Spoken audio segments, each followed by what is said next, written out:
Bonjour tout le monde, ici Anne d'Imaya Coaching. Aujourd'hui, je vous reviens avec une vidéo qui m'a été inspirée des séances que je peux faire en ce moment avec les gens que je suis. Il y a une question qui revient très souvent sur le tapis, c'est à propos des relations et de l'équilibre dans les relations, qu'elles soient amicales, familiales, professionnelles ou amoureuses. La problématique est toujours plus ou moins la même.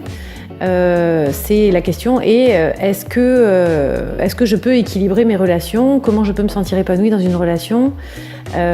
Donc voilà, en gros le thème c'est comment équilibrer une relation. Alors la première chose qui me vient quand on me parle de ce sujet-là, c'est de demander à la personne est-ce qu'elle équilibre son donner et son recevoir. Donc, est-ce que elle n'est pas trop dans l'action, dans le je veux donner, je veux faire pour plaire, pour répondre aux attentes de l'autre, etc. Et je ne reçois pas assez, ou l'inverse, éventuellement. Hein. Mais est-ce que ces deux pôles-là sont équilibrés? Parce que de toute façon, dans toute relation, il y a une interaction.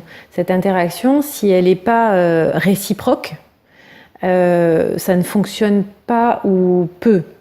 Donc les relations unilatérales sont très souvent vouées à l'échec et c'est ce qui est frustrant pour la plupart des gens. Donc pour éviter ça, il faut faire un petit peu un état des lieux sur notre façon de donner et de recevoir. Si on donne trop, on ne laisse pas à l'autre la place de donner. Si on reçoit trop, l'autre peut se trouver frustré de ne pas recevoir à hauteur de ce qu'il donne. Donc l'enjeu, c'est vraiment d'équilibrer ça en fait, et quelle que soit la nature de la relation.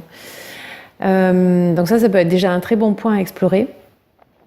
La deuxième chose que je conseillerais, qui me paraît importante, c'est que si vous n'exprimez pas vos besoins, les autres vont peut-être pas forcément les deviner.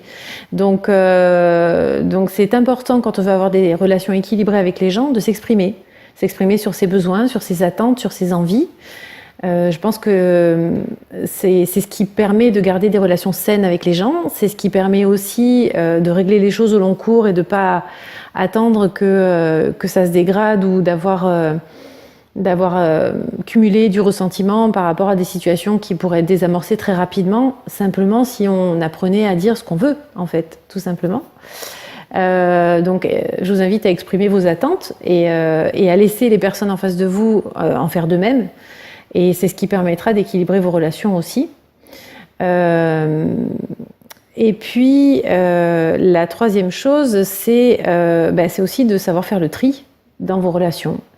Parce que je vois arriver des gens parfois qui ne sont pas très à l'aise avec les personnes qui les entourent, qui se sentent malheureux dans leur relation. Alors une fois qu'ils se sont vraiment bien remis en question, etc., et qu'ils ont analysé les situations, parfois il n'y a rien de particulier à faire pour les résoudre. Simplement, il peut y avoir des relations qui ne vous épanouissent pas parce qu'elles ne sont pas adaptées à votre personnalité et ça ne colle pas, tout simplement. On ne peut pas avoir d'atome crochu avec tout le monde. Donc vouloir absolument entretenir des relations avec des personnes qui ne vous apportent rien ou à qui vous n'apportez rien, et en tout cas des relations qui sont peu épanouissantes de part et d'autre, ça n'a pas vraiment de sens. Donc il faut savoir aussi lâcher sur certaines choses qui ne vous apportent pas ou plus.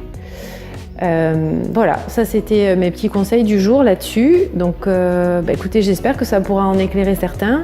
Si vous avez des questions là-dessus ou si vous avez envie d'en discuter, n'hésitez pas à me faire des petits commentaires sous la vidéo ou à m'envoyer un message privé sur Messenger, je serai ravie d'y répondre. Peut-être pas en instantané parce que j'ai toujours pas résolu mes problèmes d'internet, mais en tout cas, je manquerai pas d'y répondre, même rétrospectivement. Voilà, écoutez, je vous souhaite une belle journée en tout cas, et puis je vous dis à bientôt. Bye!